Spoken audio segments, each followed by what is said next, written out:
សូមស្វាគមន៍មកកាន់ Channel កំណត់ឥតដែនកំណត់នៅទីនេះយើងជឿថាកំណត់តូចមួយអាចផ្លាស់ប្ដូរជីវិតមនុស្សម្នាក់បានប្រសិនបើអ្នកកំពុងតែស្វែងរកការលើកទឹកចិត្តនិងការអភិវឌ្ឍខ្លួននិងទស្សនៈថ្មីៗសូមនៅជាមួយយើងរហូតដល់ចប់វីដេអូនេះហេតុអ្វីអ្នកគួរចាប់ផ្ដើមឥឡូវនេះតើអ្នកធ្លាប់និយាយជាមួយខ្លួនឯងដែរទេថាចាំថ្ងៃស្អែកសិនចាំខែក្រោយសិនចាំមានពេលទំនេរច្រើនសិនចាំមានឧបករណ៍ល្អជាងនេះសិនមនុស្សជាច្រើនមានក្តីសម័យមានគោលដៅនិងមានផែនការដ៏អស្ចារ្យប៉ុន្តែអ្វីដែលខុសគ្នារវាងអ្នកជោគជ័យនិងអ្នកដែលនៅតែស្រមៃគឺការចាប់ផ្ដើមអ្នកជោគជ័យមិនបានរង់ចាំឲ្យគ្រប់យ៉ាងល្អឥតខ្ចោះទេពួកគេចាប់ផ្ដើមជាមួយនឹងអ្វីដែលពួកគេមានថ្ងៃនេះខ្ញុំចង់ចែករំលែកជាមួយអ្នកអំពីមូលហេតុដែលអ្នកគួរចាប់ផ្ដើមឥឡូវនេះមិនមែនថ្ងៃស្អែកទេពេលវេលាមិនមែនរង់ចាំនរណាម្នាក់ទេរឿងមួយដែលយើងទាំងអស់គ្នាមានស្មើគ្នាគឺពេលវេលាមិនថាអ្នកជាអ្នកមានឬអ្នកក្រមិនថាអ្នកមានការអប់រំខ្ពស់ឬក៏ទាបយើងទាំងអស់គ្នាមាន24ម៉ោងក្នុងមួយថ្ងៃដូចគ្នាប៉ុន្តែភាពខុសគ្នាគឺរបៀបដែលយើងប្រើប្រាស់វាថ្ងៃមួយដែលកន្លងផុតទៅគឺមិនអាចត្រឡប់មកវិញបានទេពេលដែលអ្នកនិយាយថាចាំសិនអ្នកកំពុងតែបាត់បង់ឱកាសមួយថ្ងៃទៀតមួយថ្ងៃអាចមើលទៅតូចប៉ុន្តែបើបូកគ្នា30ថ្ងៃ1ឆ្នាំឬក៏5ឆ្នាំវានឹងក្លាយជារយៈពេលដ៏ធំអ្នកនឹងមិនដែលត្រៀមខ្លួនរួចរាល់ 100% ទេមនុស្សជាច្រើនគិតថាពួកគេត្រូវតែត្រៀមខ្លួនឲ្យបានល្អបំផុតមុននឹងចាប់ផ្ដើមប៉ុន្តែការពិតគ្មាននរណាម្នាក់ត្រៀមខ្លួនរួចរាល់ 100% នោះទេអ្នកផលិតមាតិកាជាច្រើនមិនដឹងពីរបៀបកាត់តវីដេអូទេនៅថ្ងៃដំបូងអ្នកចំនួនជាច្រើនមិនដឹងថាអាជីវកម្មរបស់ខ្លួននឹងជោគជ័យឬក៏អត់ទេអ្នកនិពន្ធជាច្រើនមិនដឹងថាសៀវភៅរបស់ខ្លួននឹងលក់ដាច់ឬអត់ទេ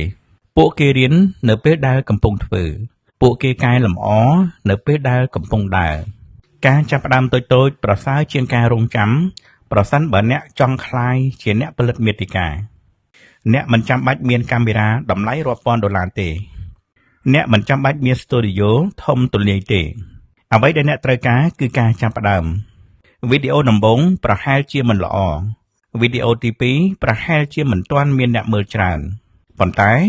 វីដេអូទី50និងទី100នឹងធ្វើឲ្យអ្នកក្លាយជាមនុស្សថ្មីម្នាក់មនុស្សដែលរងចាំភាពល្អឥតខ្ចោះតែងតែនៅកន្លែងដដែលប៉ុន្តែមនុស្សដែលចាប់ផ្ដើមទោះតូចប៉ុណ្ណាក៏កំពុងដើរទៅមុខដែរ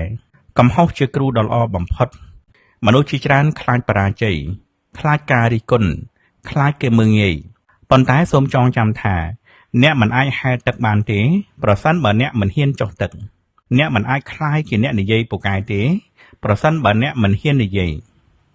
អ្នកមិនអាចក្លាយជាអ្នកផលិតមាតិកាបានល្អទេប្រសិនបើអ្នកមិនហ៊ានបង្ហោះវីដេអូដំបូងកំហុសនីមួយៗគឺជាមេរៀនហើយមេរៀននីមួយៗនឹងនាំអ្នកទៅកាន់ភាពជោគជ័យស្រមៃមើលខ្លួនឯងមួយឆ្នាំក្រោយសូមសួរខ្លួនឯងមួយសំណួរតើអ្នកនឹងនៅកន្លែងណាក្នុងរយៈពេលមួយឆ្នាំទៀត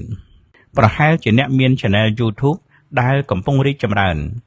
ប្រហែលជាអ្នកមានជំនាញថ្មីមួយប្រហែលជាអ្នកមានចំណូលបន្ថែម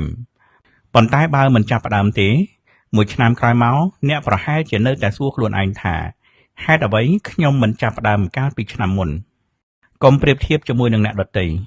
បញ្ហាមួយទៀតដែលធ្វើឲ្យមនុស្សជាច្រើនមិនហ៊ានចាប់ផ្ដើមគឺការប្រៀបធៀបខ្លួនឯងជាមួយនឹងអ្នកដទៃពួកគេឃើញអ្នកផ្សេងជោគជ័យពួកគេឃើញអ្នកដទៃជោគជ័យឃើញអ្នកផ្សេងមានអ្នកគាំទ្រច្រើនហើយពួកគេគិតថាខ្លួនឯងមិនល្អគ្រប់គ្រាន់ប៉ុន្តែសូមចងចាំថាអ្នកកំពុងមើលចម្ពោះទី100របស់គេខណៈដែលអ្នកទើបតែចាប់ផ្ដើមចម្ពោះទី1របស់ខ្លួនឯងកុំប្រៀបធៀបការចាប់ផ្ដើមរបស់អ្នកជាមួយនឹងលទ្ធផលរបស់អ្នកដទៃ